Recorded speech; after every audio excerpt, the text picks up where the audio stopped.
সুপ্রিয় দর্শক, আমি খান মোহাম্মদ রুমেল স্বাগত জানাচ্ছি সম্পাদকীয়তে। সহিংসতা নাশকতায় জড়িতরা গ্রেফতার হচ্ছেন একে একে। বের হয়ে আসছে টাকার যোগানদাতাদের নাম। হয়রানিমূলক গ্রেফতারের অভিযোগ উঠছে কোথাও কোথাও। পুলিশ এবং রাষ্ট্রপক্ষের আইনজীবীরা বলছেন সিসিটিভি ফুটেজ দেখে সুনির্দিষ্ট তথ্যের ভিত্তিতে হচ্ছে আটক। এসব নিয়ে আমাদের আজকের সম্পাদকীয় নাশকতার পরের কথা। আর এ নিয়ে আলোচনার জন্য আমাদের সঙ্গে স্টুডিওতে উপস্থিত আছেন সৈয়দ নুরুল ইসলাম, ডিআইজি ঢাকা রেঞ্জ, আছেন এম মঞ্জুরুল ইসলাম, প্রধান সম্পাদক ডিবিসি নিউজ। দর্শক, আপনারা আলোচনায় অংশ নিতে পারবেন। এর জন্য টেলিভিশনের পর্দায় নম্বর ফোন করতে হবে, এছাড়া ফেসবুকের মাধ্যমে আপনাদের মন্তব্য পাঠাতে পারেন। আলোচনা শুরুর আগে দেখে নেব এখনকার প্রধান শিরোনামগুলো। কোটা সংস্কার আন্দোলনের আরও 2 সমন্বয়ককে নেওয়া হলো ডিবি কার্যালয়ে। এই নিয়ে সংখ্যা দাঁড়ালো 5। নিরাপত্তা ও জিজ্ঞাসাবাদের জন্য হেফাজতে নেওয়ার দাবি কর্তৃপক্ষের।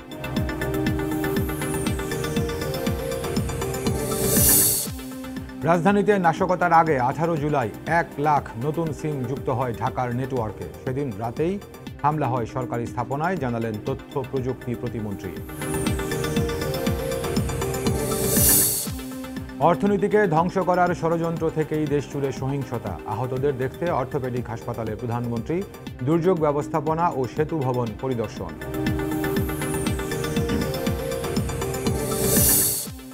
ব্যর্থতা ঢাকতে নাশকতার দায় বিএনপিকে দিচ্ছে সরকার। গ্রেফতার আতঙ্কে ঘরছাড়া নেতাকর্মীরা, অভিযোগ দলের আইনজীবীদের। সুনির্দিষ্ট তথ্য থাকার দাবি রাষ্ট্রপক্ষের। এবং ধানমন্ডিতে জামাতের কার্যালয়ে সিটিটিসির অভিযান। এখান থেকেই স্বরাষ্ট্রমন্ত্রীর বাড়ি ঘেরাওয়ের পরিকল্পনার দাবি। হাতবোমা, দেশীয় অস্ত্রসহ আটক 3।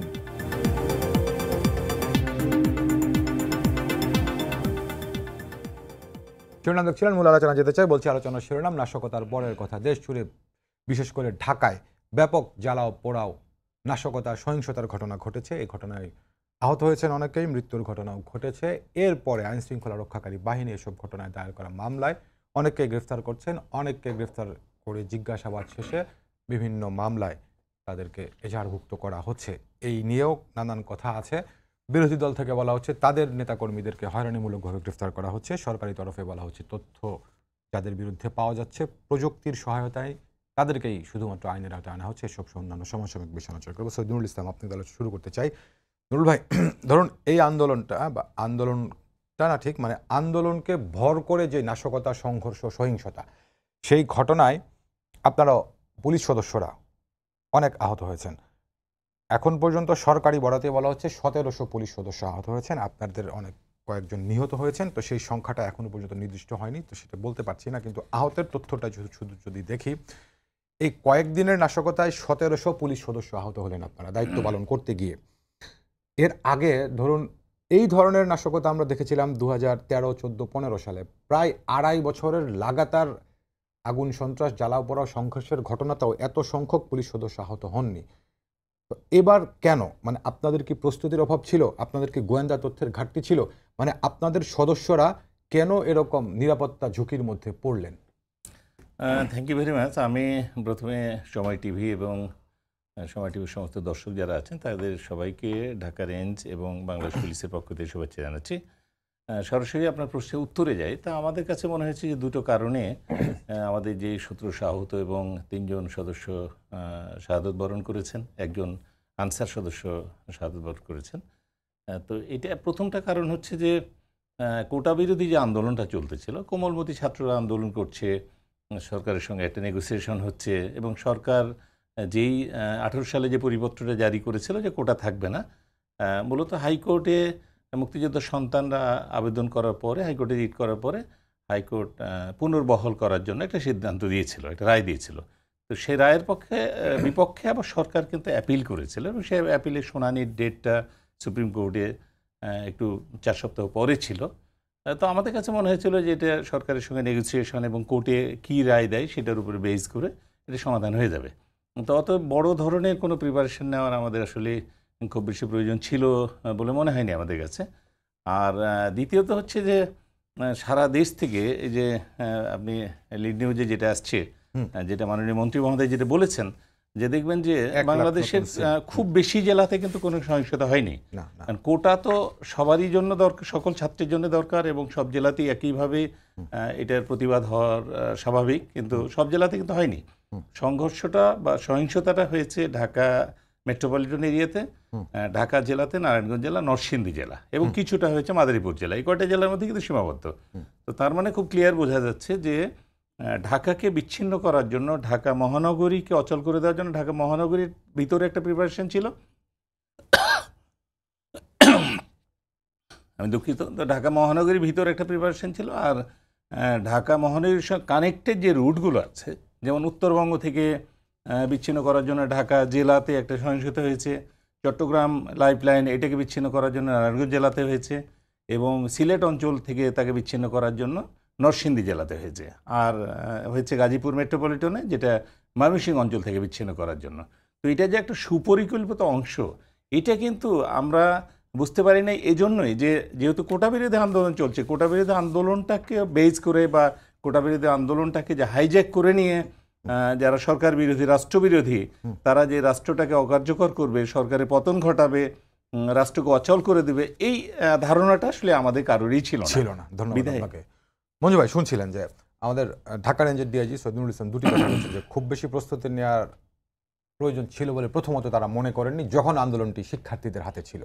এক, দ্বিতীয় কথা হচ্ছে আন্দোলনটি হাইজ্যাক হয়ে গেছে, তিনি যেটি বলছেন, হাইজ্যাক করে নাশকতা, সংঘর্ষ, সহিংসতার ঘটনা ঘটিয়েছে। এই সুপরিকল্পিত ব্যাপারটাতেও তারা ওয়াকিবহাল ছিলেন না। তাহলে কি দাঁড়ালো? ধন্যবাদ আপনাকে শুরুতে। এবং এই আন্দোলনের নামে সহিংসতায় যারা নিহত হয়েছেন, আপনি জানেন যে 3 জন পুলিশ সদস্য, 1 জন আনসার এবং 2 জন সাংবাদিক নিহত হয়েছে।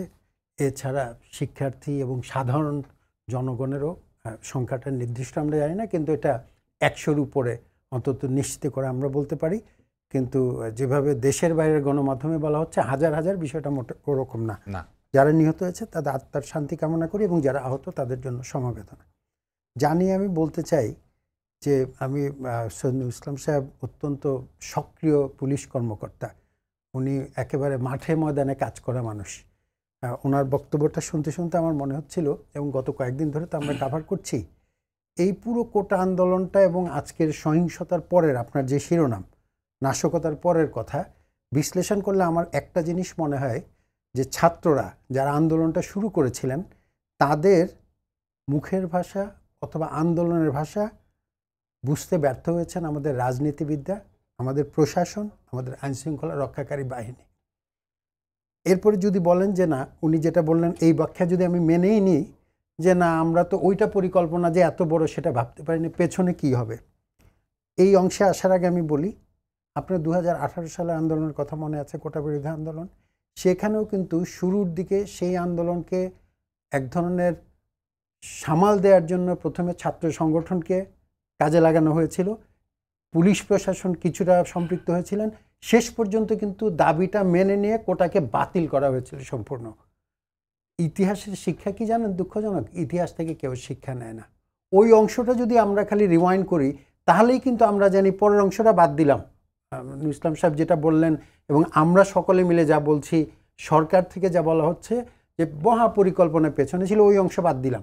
মহাপরিকল্পনা আগে যে কোটা আন্দোলন যেটা 18 সালে, সেটার রিপিটেশন যদি আমি মনে নেই, তাহলেই তো আমার এটুকু নিশ্চিত হওয়া দরকার যে ছাত্রলীগ দিয়ে বা ছাত্রদের দিয়ে এটা ঠেকানো যাবে না, পুলিশ বা আইনশৃঙ্খলা রক্ষাকারী বাহিনী দিয়েও ঠেকানো যায়নি তখনও।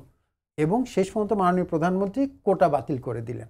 সেটা যদি তখন হয়, এতদিন পরে পরিস্থিতি তো উন্নতি হওয়ার কোনো কারণ নাই। এক, দ্বিতীয় অংশে আসি, মহাপরিকল্পনার কথা বলছি, সুপরিকল্পিত, আমরা সকলে মিলেই বলছি।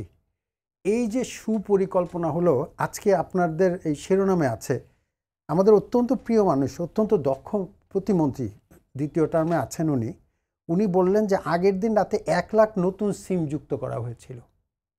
তাই বললেন আপনি? ঢাকার নেটওয়ার্কে 1 লাখ নতুন সিম। তার মানে আপনি কল্পনা করেন 1 লক্ষ সিম নতুন করে যখন সম্পৃক্ত হয়, এর কোনো তথ্য আপনারা কোথাও শেয়ার করেননি।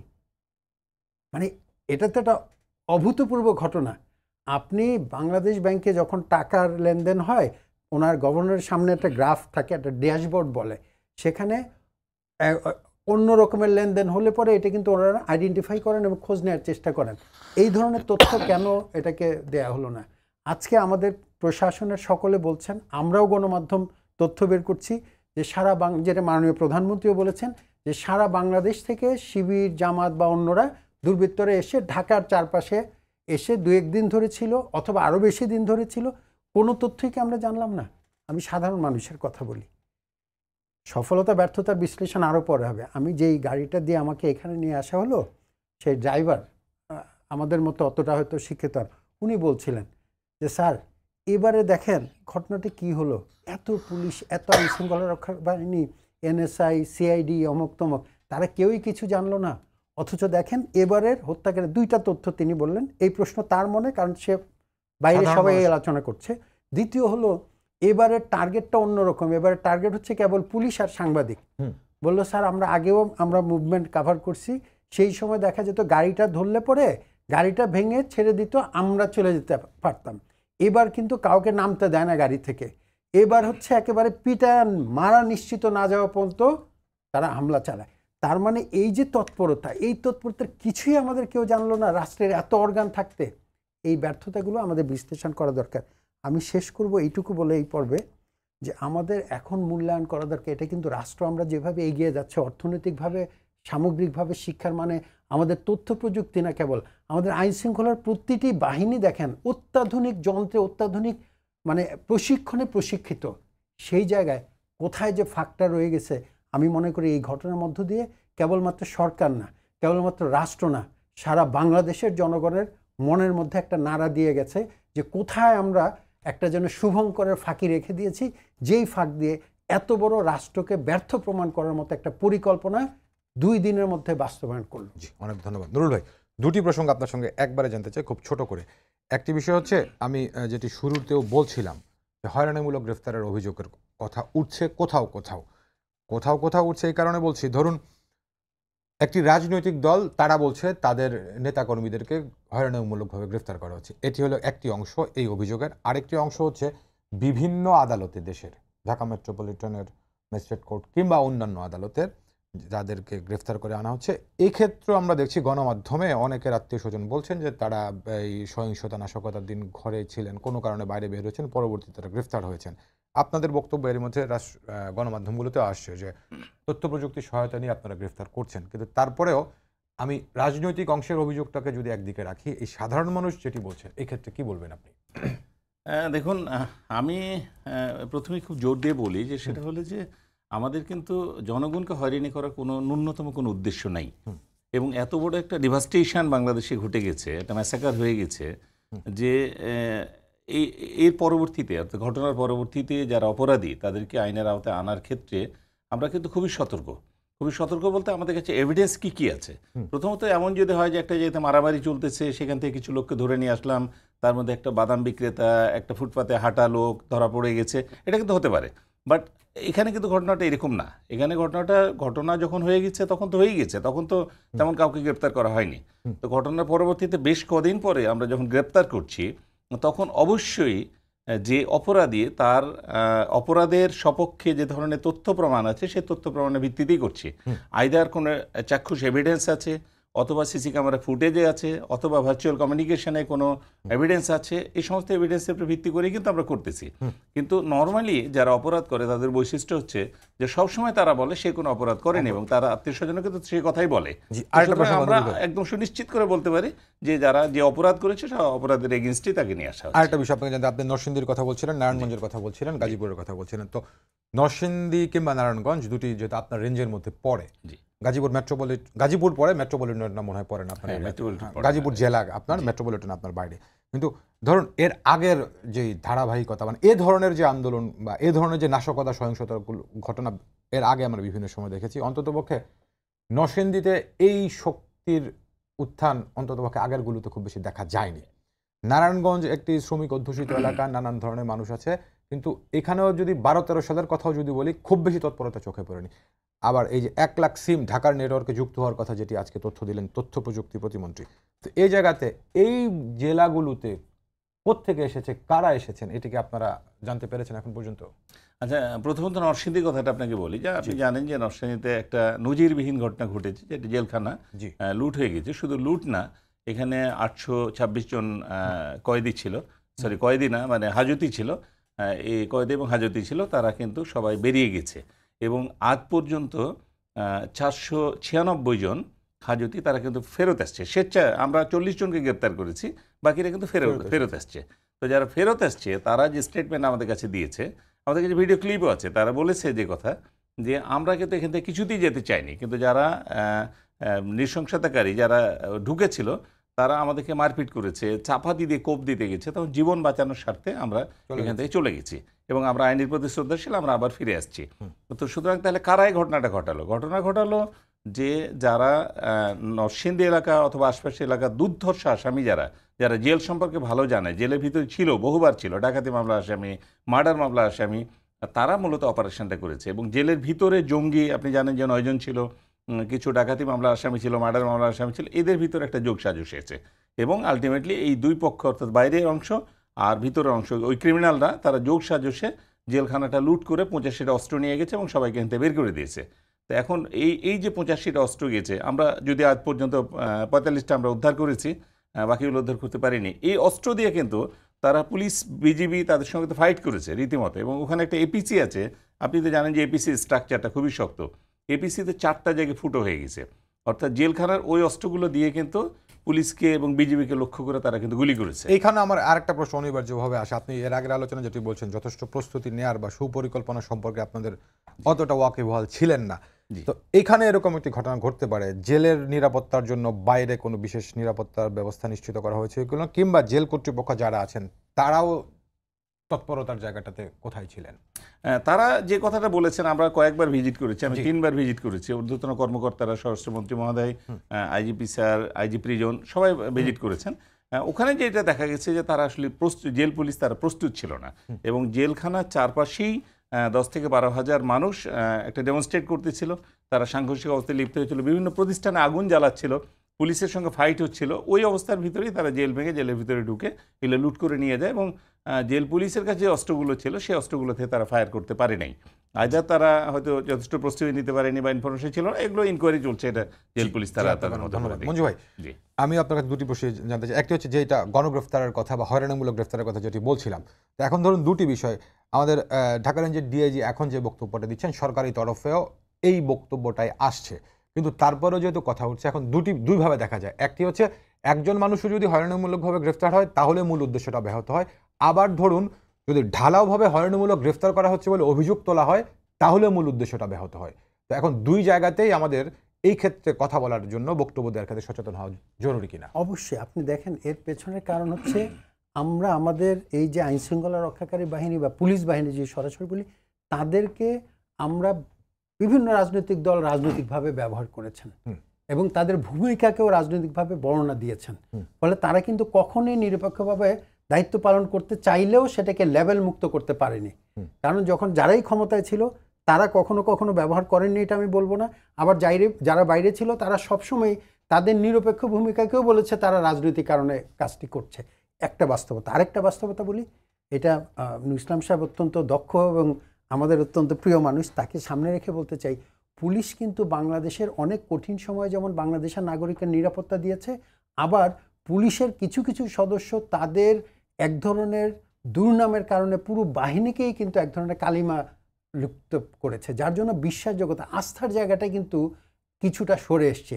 এইটা একটা বড় কারণ, যার জন্য এটা বাস্তবতা। কিন্তু আপনি যদি, আমি ওপেন এয়ারই বলতে চাই, আপনি 2000 4000 বলে এই যে 7 জন এবং কয়েক হাজার আসামি বলে অনেককে ধরা এবং ছাড়ার এই প্রক্রিয়ার মধ্যে অনিয়ম এরকম কিন্তু অভিযোগ আছে।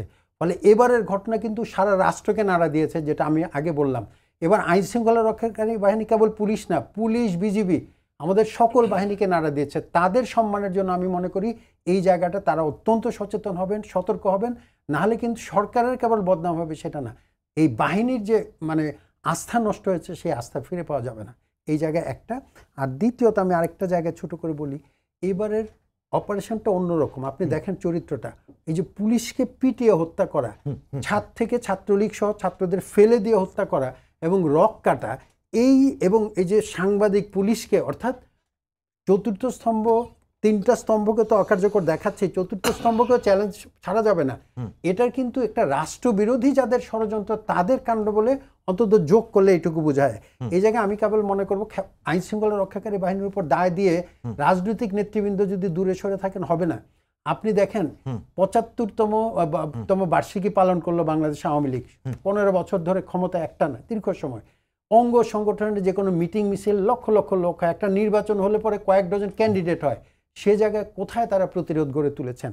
কেবল পুলিশ তো ভাই নিরাপত্তা দিতে পারবে, যেটা মাননীয় প্রধানমন্ত্রী বলেছেন, প্রত্যেকের ঘরে তো উনি নিরাপত্তা দিতে পারবে। এই যে রাজনৈতিক শক্তির অনুপস্থিতি, তাদের মোরালিটি থেকে সরে যাওয়া, জনপ্রতিনিধিদের অনুপস্থিতি, এইটা একটা বড় কারণ কিন্তু সন্ত্রাসীর এত বড় কর্মকাণ্ড করতে পারলো। শেষ আমি এটুকু বলবো, ডিজিটাল যে ওয়ার্ডটা ওরা করলো, কেবল ফিজিক্যাল করেছে তা না, কিন্তু ডিজিটালি করেছে। যখন এখানে ইন্টারনেট বন্ধ, বাংলাদেশের বাইরে প্রত্যেকটি ইন্টারন্যাশনাল মিডিয়াতে তারা তথ্য উপাত্ত দিয়ে, আপনার মনে আছে যুদ্ধাপরাধীদের বিচারের সময় মিলিয়ন মিলিয়ন ডলার খরচ করে তারা কিন্তু বাংলাদেশ বিরোধী তৎপরতা, সরকার বিরোধী তৎপরতা করেছে। একই কাজ কিন্তু এখন করেছে। আমাদের এখানে যে কয়েক লক্ষ সাইবার যোদ্ধা তৈরি করা হয়েছে বলে সরকার থেকে দাবি করা হয়েছে, দল থেকে দাবি করা হয়েছে, আওয়ামী লীগের, তারা কোথায়? তারা কি করছেন, করেছিলেন এবং আজকে কি করছেন? যখন কিছুটা ইন্টারনেট মুক্ত হয়েছে, আপনি এখনও দেখেন তাদের তৎপরতা। আমি মনে করি এই জায়গায় তৎপর না হলে ফিজিক্যালি যেমন হারা হবে, ডিজিটালও কিন্তু হারতে হবে, আরও আঘাতের সম্মুখীন হতে হবে। জি, আপনাকে ধন্যবাদ নুরুল ভাই। এই জায়গাতে ধরুন এখন তো সাইবার স্পেস ব্যবহার করে অনেক ধরনের অপরাধ হচ্ছে, শুধুমাত্র স্পেসিফিক এই সহিংসতার ক্ষেত্রে বলছি না, অন্যান্য ক্ষেত্রে বলছি। বিভিন্ন সময় আপনারা যেটি গণমাধ্যমে জানান সেই ভিত্তিতে আমি বলছি। তো এই সাইবার ক্রাইম মোকাবেলার জন্য আমাদের আইন শৃঙ্খলা রক্ষাকারী বাহিনীর প্রস্তুতি কতটুকু? মানে বিভিন্ন সময় অনেক ডিজিটালাইজেশনের কথা আমরা বলি, অনেক তথ্য প্রযুক্তি আপনাদের পুলিশ বাহিনীতে যুক্ত হয়েছে বলি, কিন্তু অনেক ক্ষেত্রেই দেখি এগুলো কার্যকর হয় না। উদাহরণ দেই, হিজবুত তাহরির একটি নিষিদ্ধ জঙ্গি সংগঠন, তারা প্রায়ই অনলাইন কনফারেন্স করে ফেলে, এটা আমরা ঠেকাতে পারি না। আপনি সুন্দর একটা কথা বলেছেন। আমার একটা জিনিস মনে পড়লো যে মাওসেদুন যখন চীন দখলে নিলেন 1949 সালে, তারপরে ওখানের চীনের একজন অর্থমন্ত্রী ছিল, আমি নামটা ভুলে গেছি, তো তিনি একটা কথা বলেছিলেন যে খোলা জানালা দিয়ে আপনি যখন বাতাস খাবেন তখন তার মধ্যে কিছু ধুলাবালি আসবে। তো আমি এই ক্ষেত্রে বলতে চাই যে সাইবার ওয়ার্ল্ডে যদিও তথ্য প্রযুক্তির কারণে আমাদের সুবিধা অনেক বেড়েছে, তথ্য প্রযুক্তি ব্যবহার করে আমরা ক্রিমিনালদের বিরুদ্ধে মুভ করছি, অনেক সাফল্যও আছে আমাদের। আবার একইভাবে তথ্য প্রযুক্তি ব্যবহার করে ক্রিমিনালরাও কিন্তু, অথবা যারা কোনো না কোনোভাবে কোনো সিচুয়েশনকে ডেটোরিয়েট করাতে চায়, তারা কিন্তু সেই সুবিধাটা নিচ্ছে। যেমন সাম্প্রতিক সময়ে আপনি ফেসবুক এবং ইউটিউবে দেখবেন যে অগণিত জিনিস আসে যেগুলো কিন্তু সত্য না। অনেকগুলো যে ভিডিও চিত্র হয়েছে সেগুলো কিন্তু এডিট করা একটার সঙ্গে আর একটা জোড়া টোড়া লাগা, এখন নানা টাইপের অ্যাপস পাওয়া যায়, সেই অ্যাপসগুলো দিয়ে কিন্তু এডিট করা। তো সুতরাং ওই এডিটের মাধ্যমে যে প্রচারগুলো করে সেটা দিয়ে কিন্তু একটা ডিজাস্টার হয়ে যায়, সেটা থেকে রেভলিউশন হওয়ার মতো কিন্তু একটা ঘটনা, একটা প্রভোকেশন কিন্তু হয়ে যায়। তো সুতরাং এগুলো যে হয়ে যাচ্ছে, এখন এগুলোকে কমব্যাট করার জন্য কাউন্টারে রাষ্ট্রীয় ভার্চুয়াল ওয়ার্ল্ডে যে আমাদের যে উপস্থিতি, সেই উপস্থিতি আমরা সরাব অবশ্যই, কিন্তু কোনো কোনো ক্ষেত্রে আমাদেরকে নতুন করে এক্সপেরিয়েন্স দেয়। একটা ঘটনা হয়ে যাওয়ার পরে আমাদের কাছে মনে হয় যে এই জায়গাটা আমাদের আরও ডেভেলপ করা দরকার, এবং তখন আমরা ডেভেলপ করি, তারপরে আবার ভার্চুয়াল ওয়ার্ল্ডে আবার আরেক ধরনের প্রবলেম হয়। এভাবেই কিন্তু চলছে। অর্থাৎ আমরা একদিকে যেমন সাফল্য আছে, আবার এটিকে অ্যাবিউজ করার যে সুযোগটা সাধারণ নাগরিকদের ভিতরে, সেই সুযোগটাও কিন্তু আলটিমেটলি তৈরি হয়েছে। সুতরাং দুপক্ষেই তৈরি হয়েছে। অতএব আমার কাছে মনে হয় যে আমাদের এফিসিয়েন্সিকে আরও আপগ্রেড করতে হবে। ইটস ট্রু, আবার এটাকে আপগ্রেড করতে যে ভার্চুয়াল ওয়ার্ল্ডে তাদের বিজনেসের কারণে এটা এত ওপেন এন্ডেড যে গোটা ওয়ার্ল্ডে যারা কাউন্টার করে অথবা যারা ডেটোরিয়েট করে, তারাও কিন্তু এই সুবিধাটা পেয়ে যাচ্ছে আলটিমেটলি। তো এটাই হচ্ছে বাস্তবতা, ভার্চুয়াল ওয়ার্ল্ডের বাস্তবতা কিন্তু এইটাই। ভার্চুয়াল ওয়ার্ল্ডকে কখনোই আপনি একদম নিরবচ্ছিন্নভাবে সঠিক জায়গাতে নিয়ে আসবেন, সেই কন্ট্রোলিং পাওয়ারটা আমার কাছে মনে হয় যে আনাটা খুবই দুরূহ। জি, ধন্যবাদ। মঞ্জু ভাই, আপনি বলছিলেন যে 1 লক্ষ সাইবার যোদ্ধা তৈরির কথা। এখন ধরুন একটা বিষয় মানে হচ্ছে অপতথ্য, গুজব, এ ধরনের কিছু বিষয় ছড়ানো, কারণ এটাকে ঠেকানো এক বিষয়, আবার আরেকটা বিষয় হচ্ছে যে গুজব কিংবা অপতথ্যের বিপরীতে আসল তথ্যটা উপস্থাপন করা। এখন যিনি বা যারা দেশ বা দেশের বাইরে থেকে এ ধরনের গুজব অপতথ্য দিতে থাকেন, সেটা হয়তো ঠেকানোটা কঠিন, কিন্তু সঠিক তথ্যটা দেওয়ার জায়গাটা, এটা একটা বিষয়। আর একটা বিষয় হচ্ছে সচেতন করাটা। ধরুন আজকে থেকে 10-15 বছর আগে তো আমাদের এই ডিজিটাল প্ল্যাটফর্মটা এখানে ছিল না। এখন আমি যা বলছি, আপনি যা বলছেন, সবাই 1 মিনিটের মধ্যে ডিজিটাল প্ল্যাটফর্মে সারা পৃথিবী দেখছে। এই বাস্তবতা আমি বলছি, সত্য হোক মিথ্যা হোক সেটা মানুষের কাছে পৌঁছে যাচ্ছে, কিন্তু এক সময়কার যে কথাগুলো সরকারি দলের নেতারা বলেন, এই হয়েছে সেই হয়েছে, আজকের যে তরুণ, যার বয়স আজকে 25, যার বয়স আজকে 20, তার সামনে তো সেটি নেই। সেই কাউন্টার ন্যারেটিভগুলো যে আর জায়গাটাতেও আওয়ামী লীগের ঘাটতি আছে কিনা? এটা আওয়ামী লীগ কেবল বলবো না, আমি মনে করি সরকার সহ আমাদের সকলের দায় আছে। এখানে যেমন সরকার হিসাবে আওয়ামী লীগের ব্যর্থতা আছে, আমি মনে করি রাজনৈতিক দল হিসাবে আওয়ামী লীগের ব্যর্থতা আছে, আমাদের শিক্ষা প্রতিষ্ঠানগুলোর ব্যর্থতা আছে, আমাদের সমাজের ব্যর্থতা আছে, আমাদের পরিবারের ব্যর্থতা আছে। আজকে দেখেন, যখন মাননীয় প্রধানমন্ত্রীর বক্তৃতা প্রেস কনফারেন্সে বক্তব্যের পরে বলা হলো, নিজেদেরকে বলা হলো যে আমি রাজাকার, এইটা মানে উনি তো এই কথা বলেন নাই। রাইট। তো আমাদের শিক্ষা, আমি এই প্রশ্ন তুলতে চাই যে আমাদের শিক্ষার্থীদের আমরা কি শিক্ষা দিচ্ছি যে একটা বাংলার অর্থটা ওরা সরাসরি বুঝতে পারল না, এক। দ্বিতীয়ত, আমরা এই যে 15 বছর, আগেরটা বাদ দিলাম, 15 বছর মুক্তিযুদ্ধের পক্ষে অনেক জ্ঞান শিক্ষা বিতরণ হচ্ছে। কি শিক্ষা বিতরণ করলাম যে আমাদের মুক্তিযুদ্ধের চেতনার বাংলার সবচেয়ে ঘৃণিত শব্দ রাজাকার, সেটাকে নিজের গায়ে চড়াতে রাজি। এইখানে আমাদের ব্যর্থতা। আমরা যখন ছোট ছিলাম, আমাদের যে সাংস্কৃতিক কর্মকাণ্ড হতো স্কুলে, আমাদের সমাজে, আমাদের অন্যান্য প্রতিষ্ঠানগুলোতে, সেগুলো তো অনুপস্থিত। এখন আমরা শিক্ষা মানে হচ্ছে কি, আমি একটা বড় ইঞ্জিনিয়ার হব, পয়সা রোজগার করব, না ডাক্তার হব, পয়সা রোজগার করব। আমরা অর্থের পেছনে যাচ্ছি, কিন্তু আমাদের অর্থনৈতিক প্রবৃদ্ধির সাথে পাল্লা দিয়ে আমাদের সাংস্কৃতিক প্রবৃদ্ধি কমে যাচ্ছে, এক। দ্বিতীয়টা, আপনার প্রশ্নের যেটা নজরুল ইসলাম ভাই কিছুটা বললেন, আমরা সাইবার যোদ্ধা তৈরি করি এবং এরকম হবেই, যেটা বলছেন উনি জানলা দিয়ে মাওসুতি জ্ঞান মন্ত্রী বলছেন ধুলাবালি আসবে। আমার ধুলাবালি আসলে সমস্যা নাই, ওইটা দিয়ে যদি বিষ আসতে থাকে তাহলে তো প্রবলেম। তখন আমাকে ওই জানলার ওখানে নিয়ন্ত্রণের ব্যবস্থা করতে হবে। আমি জানলা যখন বানাবো কখনো বন্ধ করার সুযোগ করতে হবে। বন্ধ মানে আমি ইন্টারনেট বন্ধ করার কথা বলছি না। আমাদের এখানে কি হলো, আমরা সাইবার যোদ্ধা না তো, আমরা প্রত্যেকটা নাগরিককে হাতে একটা ছুরি দিয়ে দিলাম, যদি বলি এইভাবে খাপ ছাড়া। তার মানে আমি একটা তরোয়াল দিলাম, একটা ডিজিটাল প্রযুক্তি দিলাম, খাপ ছাড়া। আমি জানি না এটা ব্যবহার কিভাবে করবে, সে তো আমার আপনার গায়ের মধ্যে মারবেই। আমরা এই ডিজিটাল প্রযুক্তির সাথে ডিজিটাল শিক্ষাটা দেই নাই। আন্তর্জাতিকভাবে কিন্তু প্রত্যেকটা ডিজিটাল নাগরিকের তার আচার আচরণ কি হবে এই ব্যাপারটা শিক্ষিত করতে হয়। দ্বিতীয় কথা হচ্ছে, আমি মনে করি তথ্যকে লড়াই করতে হবে কেবল তথ্য দিয়ে, অপতথ্য থাকবে, ভুল তথ্য থাকবে। তার বিপরীতে আমি সেটাই বলছি, আজকে আবু সাইদের এক ছবি দিয়ে তাকে রাবার বুলেটে কিভাবে গুলি করা হলো, হত্যা করা হলো, নিহত হলো, সেই এক ছবি দিয়ে বাংলাদেশে বিপ্লব হয়ে যাচ্ছে। সেখানে এই যে ছাত্রদেরকে ছাদ থেকে ফেলে দিয়ে হত্যা করার চেষ্টা করা হলো, পাথর দিয়ে মারা হলো। এখানে আপনার ওই যে জাহাঙ্গীরের পিএসকে জুয়েলকে তাকে মেরে ঝুলানো হলো, পুলিশ সদস্যকে ঝুলানো হলো, র্যাবের মানে একজন কর্মকর্তাকে, একজন ড্রাইভারকে যে মানে জঘন্যভাবে হত্যার চেষ্টা হচ্ছে, সেই ছবিগুলো তো আসে নাই। সেটা না প্রশাসন থেকে দিল, না আওয়ামী লীগের এত কোটি অঙ্গ সংগঠনের কেউ দিল, না সাইবার যোদ্ধা যাদেরকে বাংলাদেশের মানুষের পয়সা দিয়ে ট্রেন করা হয়েছে বলে বলা হলো তা দেওয়া হলো, তারা কোথায়? এই প্রশ্ন তো মানুষের মনে। ফলে আমি মনে করি এই জায়গায় আমাদের আত্মতুষ্টি, আমাদের বলতে আইদার প্রশাসনের, সরকারের এবং দলের যারা আজকে দায়িত্বে আছেন, আমরা তো সাধারণ নাগরিক, তাদের আত্মতুষ্টি এবং অহমিকা, এই দুইটা কারণে তারা মনে করেছেন সব আন্ডার কন্ট্রোল। এত সোজা না। মানুষের সাথে প্রতিদিন সম্পর্ক রাখতে হবে, প্রতিদিন মানুষের মনের ভাষা বুঝতে হবে, প্রতিদিন ছাত্রদের মনের ভাষা বুঝতে হবে। এবং আমি শেষ করব এই অংশটুকু বলে, এই কোটা আন্দোলনের যেই পদক্ষেপগুলো আজকে শেষ পর্যন্ত মাননীয় প্রধানমন্ত্রী নিলেন, কোর্ট নিল, এই পুরো বিষয়গুলো যদি আপনি খালি কল্পনা করেন 2 সপ্তাহ আগে সব কাজগুলো করা হয়, তাহলে এই ঘটনা করবার কিন্তু সুযোগ তারা পেত না। শেষ বাক্য এটা বলবো, আমি মানুষের ভাষা বুঝি না, ছাত্রের ভাষা বুঝি না, বাতাসের গন্ধ তো টের পাতে হবে। আপনি যখন রাষ্ট্র পরিচালনা করবেন, সরকারে থাকবেন, প্রশাসনে থাকবেন, আইনশৃঙ্খলা রক্ষাকারী বাহিনী, রাজনৈতিক দল, আপনি কি বাতাসের গন্ধ বোঝেন নাই? যে নির্বাচনের পরে তারা হায়নার মতো হয়ে বসে আছে এই সরকারকে ক্ষমতাচ্যুত করতে, হায়নার মতো বসে আছে এই রাষ্ট্রকে ব্যর্থ রাষ্ট্র পরিণত করতে। আজকে যেই দৃশ্য দেখানো হলো CNN, আল জাজিরা, ডয়েচে ভেলিতে, তার মানে হচ্ছে গাজা, ঢাকা শহরের রাজধানীর চিত্র থেকে কোনো তফাৎ দেখেছেন? এই যে অঙ্গার করে দেওয়া, এই দৃশ্যের মধ্য দিয়ে উন্নত বাংলাদেশ কোথায় গিয়ে পৌঁছালো? ফলে এই আত্মতুষ্টি থেকে বেরিয়ে আসতে হবে। ধন্যবাদ। 30 সেকেন্ড সময় আপনি বলবেন।